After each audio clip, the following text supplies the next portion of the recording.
Hey everybody, so today I have some wireless thermometer probes. This was sent over to me to review. I've been wanting to get something similar for a long time. I know there was a company called like Meter, and there was a couple others out there that were doing something similar. Now there's a lot of companies, which is great because it brings competition, and these used to not be very cheap. Anyway, this one does come with two of the probes. Now these are rechargeable. You will have a type C here on the side where you will be able to charge that up. Each one of them will charge wirelessly as you put them in the tray. And these will run off of Bluetooth. You'll get the app and put it on your phone, and then you'll be able to monitor the temperatures straight from your phone. You do get a user manual. You also do have a charger. It has two type C's where you can charge both of them. And what I mean by both of them is that you also get this little power brick, which is really cool. It's a wood power brick. It looks nice. I like it. Anyway, tomorrow I plan to cook a big tri-tip, so I will throw this on there. I don't do a whole lot of cooking stuff these days, but I do still love to grill. So I will use this tomorrow, and I'll do a quick demonstration with it. All right, so today I'm going to be slow smoking a tri-tip. Now, as for the thermometers, you also need to charge it for about 20 minutes before you decide to use them. Make sure they're topped off.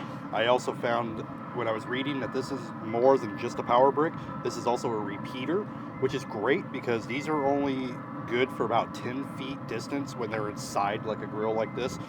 Set up your little repeater somewhere, and then you'll be able to go much further. Now for the thermometers, you're going to want to stick it all the way up to that little line. So you don't want to stick it in this way, you want to stick it in long ways through the meat.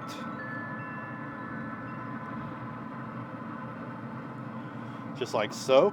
And you want to make sure that black part is not over any of the flame because it can melt. It will withstand pretty high temperatures, so that's not an issue. It just can't be in, over flame. There is an app you'll be able to get, and the app will show you, like the other one's offline right now. It looks like I added number 2. It's going to show you what the temperature is.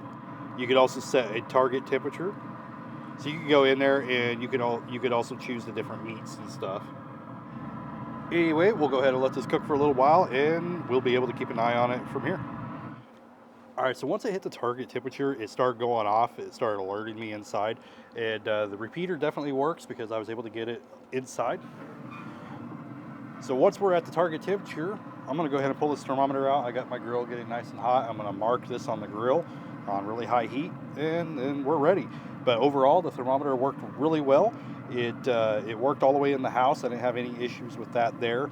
And I didn't have any issues with it giving me a recording and alerting me. So overall, I'm going to say that the thermometers do work. I don't like the pre-registered temperatures that they have in there, but for the thermometer itself, I do like it. And look at that, that turned out really nice. Overall, that thermometer worked really well.